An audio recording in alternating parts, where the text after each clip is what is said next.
Yo, what's up mga tropa? Tito Spidey 20 rin nga pala. At ngayon mag-unbox ulit tayo ng item. Yung item na bubuksan natin is yung Crocs Full Force Cog siya. Okay?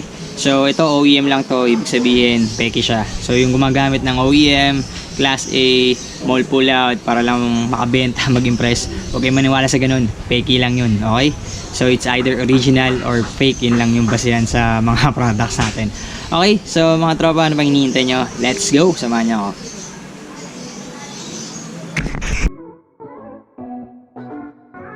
Okay, so mga tropa, ito na nga yung Crocs Full Force. Yan, it comes with eco bag. Tapos tulad sa original, yan, mayroong logo, website at saka yung motto nila. So check na natin yung laman. Ayan, naka-plastic din siya tulad sa original. Tapos nandito din yung logo ng Crocs at yung website. So check natin yung mismong cogs. Ayan, set aside muna natin yon. So obviously na fake to kasi dun pa lang sa paperwork niya. Ayan, malabo na yung print. Hindi katulad sa original, napakalinaw ang tingkad ng kulay.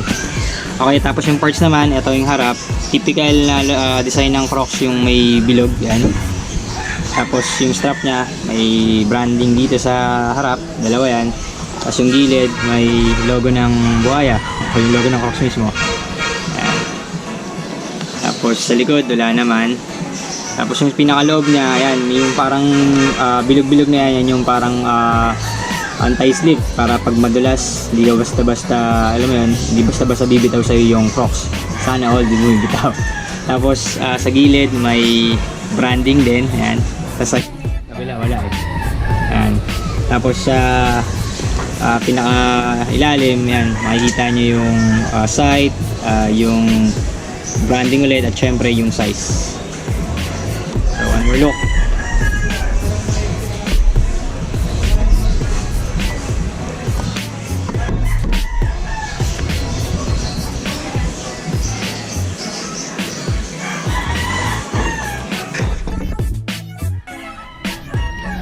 Angas talaga na itong Full Force, no?